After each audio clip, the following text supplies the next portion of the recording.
Thank you, Mr President. I'd like to ask the Chief Minister what his government's policy is on responding to correspondence. On the Chief Minister, Mr Quayle, to reply. Thank you, Mr President. The Alabama Government's current policy on handling correspondence was issued in June 2019 by the Office of Human Resources on behalf of the Council of Ministers. The policy sets out the general principles that government correspondence should adhere to, provides guidance for officers on the handling of correspondence, and also provides timescales for responding to correspondence. The documentation is available to the public and can be found online at hr.gov.im. I will also take this opportunity to circulate it to all honourable members. Supplementary question, Ms Edge. Thank you, Mr President. Obviously, recently there's been a number of concerns around the public receiving timely responses from all areas of government, and I just wonder how the Chief Minister, when he comes across a situation like that, how will government deal with the situation to ensure that we, as a government and departments, are adhering to policy? Chief Minister to reply. Thank you, Mr President.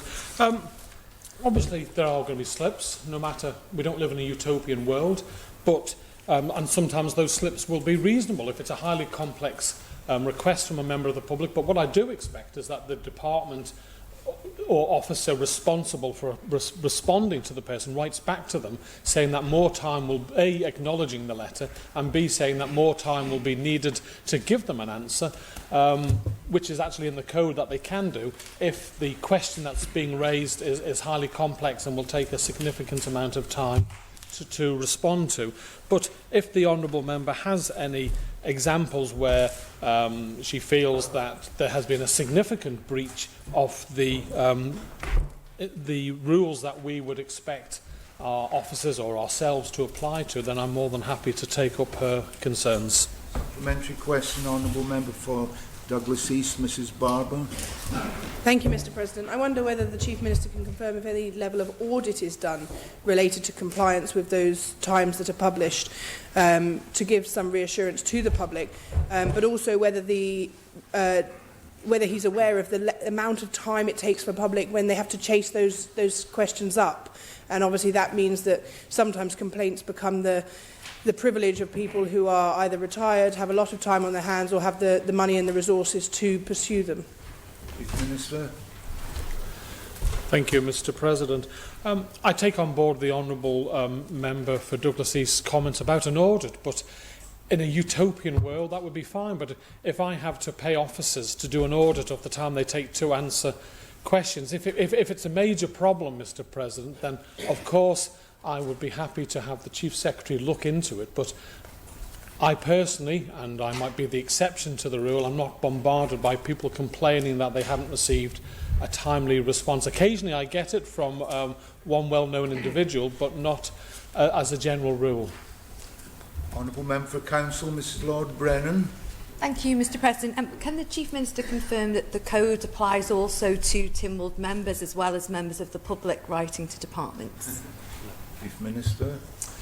Thank you, Mr President. It applies to departments and officers, but I can't set rules on how you, as an honourable member, must respond to that. That's for honourable members to decide. Obviously, I would expect, and I'm sure most of us do, try and respond as quickly as possible, but it's not for me to tell you you must do it within 10 days, etc. Mr Lord Brennan.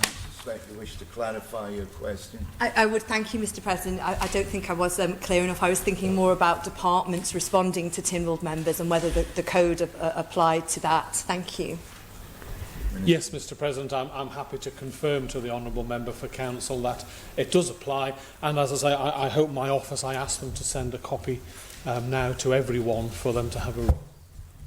Supplementary, Ms Edge. Thank you, Mr President, and obviously thank the Chief Minister for that clarification with respondent to all of us in here.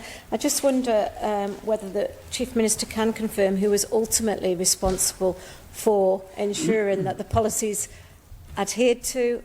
Is it the Chief Executive, or is the Minister ultimately responsible? Minister. Thank you. I suppose in a way it's both, and ultimately the Chief Secretary, if a department isn't responding to answers. Obviously, if a complainant complains, then it's up, and it's an officer who's dealing with it, then it would be the responsibility of the Chief Executive to take the complaint forward. If it's a political member not responding, say a minister or a department member in charge of something, then I would hope the minister, if he received a complaint, would step in. But as I say, honourable members, I'm sure there is one niggle here to the honourable questioner and why we're being asked this, but I genuinely haven't been swamped by complaints of this issue.